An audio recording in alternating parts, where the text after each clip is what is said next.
Bienvenidos al repaso de la lección de Escuela Sabática.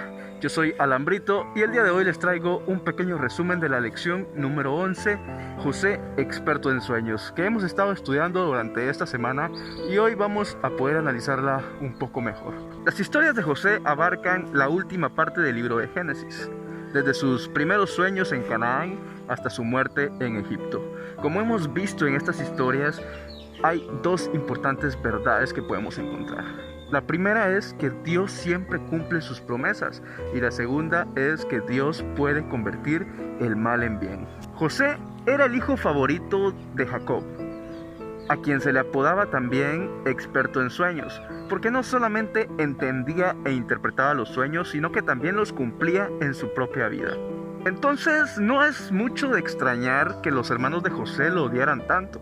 Además, José les llevaba reporte a su padre de cualquier mal comportamiento de parte de sus hermanos, y a nadie le gustan los soplones. Por eso, cuando José compartía sus sueños de que Dios lo pondría en una posición más elevada y que sus hermanos se inclinarían ante él, sus hermanos lo odiaban aún más.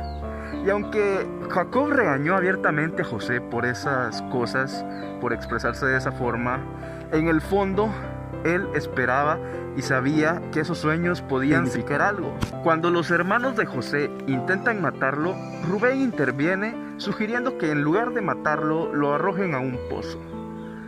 Es difícil imaginarnos el tipo de odio que se expresa aquí, y más hacia alguien de nuestra misma casa. ¿No pensaron ni siquiera por un momento en cómo esto podría afectar a su padre Jacob? Después de que José es arrojado al pozo, pasan por el lugar unos comerciantes y Judá les propone venderles a José. Después de que José es vendido a los madianitas, ellos se lo venden a alguien en Egipto. José no lo sabía, pero estas cosas que le estaban pasando eran necesarias para el cumplimiento de aquellos sueños que él había tenido. Al llegar a Egipto, José trabajaba como esclavo para el capitán de la guardia Potifar, quien estaba a cargo de la prisión de los guardias reales. José se caracteriza por ser un hombre de éxito. Era tan bueno que su amo le agarró tanta confianza y lo nombró mayordomo de su propia casa. Sin embargo, el éxito no lo corrompe. La esposa de su amo, al ver a José, intenta acostarse con él y José se niega sin ambigüedades. Prefiere perder su seguridad y su trabajo que pecar de tal manera en contra de Dios. La mujer, humillada después de aquel rechazo de José, le informa falsamente a sus siervos y a su esposo que José intentó abusar de ella. Por este acusamiento injusto, José termina en prisión, y aquí es donde José experimenta lo que todos alguna vez hemos vivido: aquella sensación de abandono por parte de Dios.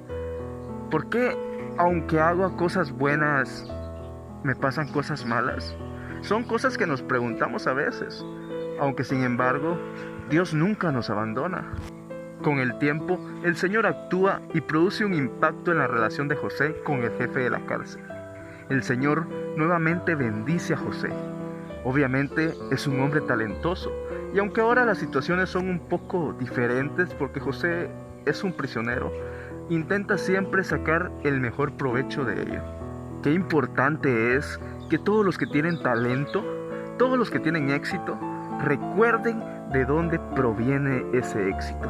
Con el tiempo, José se queda a cargo de los prisioneros, los cuales resultan ser exoficiales del faraón, los cuales están teniendo una especie de sueños y están muy preocupados porque no tienen quien lo interprete y les diga su significado, a lo que José viene e interpreta esos sueños. Tiempo después, el faraón, al igual que aquellos oficiales que estaban en prisión, estaba teniendo unos sueños y no había quien se los interpretara. El copero, que era uno de los prisioneros y había sido puesto en libertad, se recuerda de José, que estaba en prisión, y se lo recomienda al faraón para interpretarle esos sueños, a lo que el faraón manda llamar a José a prisión para que se los interprete.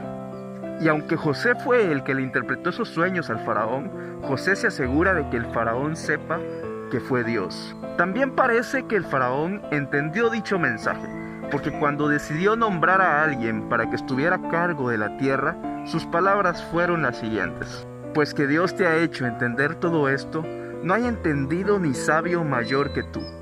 Tú estarás sobre mi casa, y por tu palabra se gobernará todo mi pueblo. En el trono solamente seré yo mayor que tú. Génesis 41:39. ¡Qué fascinante! Gracias a Dios, José pasa de gobernar la casa de Potifar a gobernar la prisión y luego a gobernar todo Egipto. ¡Qué historia tan poderosa acerca de cómo en circunstancias que parecen terribles se revela la providencia de Dios! En los primeros tiempos de su vida, al pasar de la juventud a la virilidad, José fue separado de su hogar y llevado cautivo a país pagano. José fue expuesto a las tentaciones que acompañan los grandes cambios de fortuna. En la casa de su padre fue un niño tiernamente mimado y en la casa de Potifar fue un esclavo. Luego confidente y compañero, hombre de negocios educado mediante el estudio, la observación y el contacto con los hombres. En la cárcel del faraón fue un preso del Estado condenado injustamente, que no tenía esperanza de vindicación ni perspectiva de libertad. En un momento de gran crisis fue llamado a actuar en el gobierno de la nación. ¿Qué lo capacitaba para conservar su integridad? En su niñez se le había enseñado a amar y temer a Dios. A menudo se le había contado en la tienda de su padre bajo las estrellas de Siria la historia de la visión nocturna de Betel, de la escalera entre el cielo y la tierra, de los ángeles que subían y bajaban, y de aquel que se reveló a Jacob desde el trono de lo alto. Se le había contado la historia del conflicto habido junto a Jacob, donde después de renunciar a pecados arraigados, Jacob fue vencedor y recibió el título de príncipe con Dios.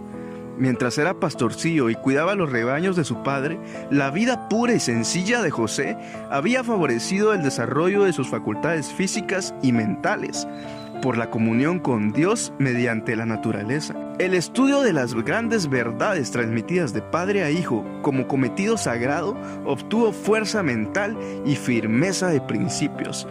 Cuando se produjo la crisis de su vida, durante el viaje terrible que hizo desde el hogar de su niñez, situado en Canaán, hasta la esclavitud que lo esperaba en Egipto, al contemplar por primera vez las colinas que ocultaban las tiendas de su parentela, José recordó al Dios de su padre. Recordó las lecciones aprendidas en su niñez y su alma se conmovió cuando hizo la resolución de ser fiel y conducirse siempre como corresponde a un súbdito del Rey del Cielo.